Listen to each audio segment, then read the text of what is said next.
C'était-tu plus stressant faire la pesée, respecter le poids ou se retrouver face à face avec l'adversaire?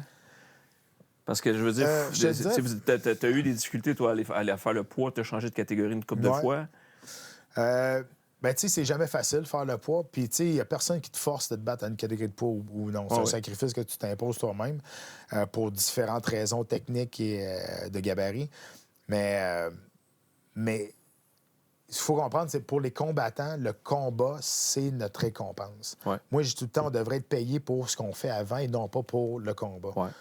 Tu sais, il y a du monde qui se battrait gratuit, là, pour vrai. Puis moi, je l'aurais... Ben, pas gratuit, là, mais la paye...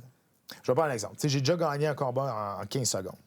Tout le monde dit « Hey, t'es payé cher pour 15 secondes. » Je dis « Non, moi, j'ai pas payé pour me battre. Là. Je paye pour les 2 mois avant que j'ai pas été à un barbecue avec mes chums parce que je mange du poulet bouilli puis du brocoli. Ouais. Pas pris une bière avec mes chums. Je vais pas au resto avec ma femme parce qu'il faut que je reste samedi ma diète. Ça, c'est pour ça que je suis payé, pas pour le combat qui est arrivé. Ouais. Puis, en fait, c'est les sacrifices en amont qui t'ont en partie permis de gagner en 15 secondes. Bon, ben, Tu aurais pu gagner en 1 minute 15, mais ouais. vu que tu as gagné en 15 secondes, tu as gagné en 15 secondes. C'est débile. T'as 2 jeunes enfants. Ouais. Je pense que t'es un petit garçon quasiment du même âge que le mien. Ouais. C'est encore très, très jeune, autant pour le golf que les arts martiaux mixtes.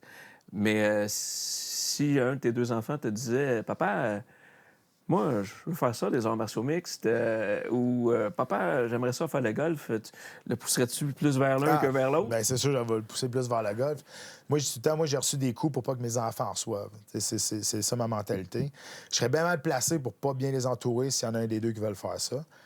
Mais je vais leur expliquer les risques. Puis aujourd'hui, vivre de ça, c'est encore plus difficile que quand moi j'ai commencé. Ouais. C'est tellement contingenté, c'est tellement populaire. Il faut que tu sois spécial pour faire vraiment beaucoup d'argent. Moi, j'ai fait des bonnes bourses parce que j'ai suivi l'évolution de ce sport-là. Mais aujourd'hui, c'est une vraiment question difficile. de timing aussi. Oui, bien exact. Mais chacun son époque. Là, exact. C'est ça. Mais tu sais, ma fille, elle frappe déjà des balles de golf. C'est bon. Un de mes amis s'est construit une maison, puis on a mis un écran dans son garage, en haut, dans une pièce en garage. Fait qu'on y va, on frappe des balles. J'ai acheté un filet chez nous aussi, on frappe des balles. Tu sais, je peux pas dire qu'elle a développé une passion pour ça, mais moi, ma mentalité avec mes enfants, c'est je veux leur faire essayer tout. Tu sais, ma fille, là, elle joue au soccer, elle fait des balles de golf, elle fait de la danse, elle fait de la gymnastique, elle fait du cirque. Moi, je veux leur donner le plus d'options possibles, puis à un moment donné, ils choisiront bien ce qu'ils veulent faire. Ouais. Elle fait du jiu-jitsu brésilien aussi. Mon gars joue au soccer, mon gars fait du jiu-jitsu brésilien. Bon, là, à 3 ans, il faut dire que du jiu-jitsu brésilien, ils font plus des animaux que d'autres choses. Mais il reste que, tu sais, je veux qu'ils se développent une motricité pour être capable de faire quelque chose, s'ils se développent une passion quelque part. Là. Merci à notre partenaire Volvo Canada.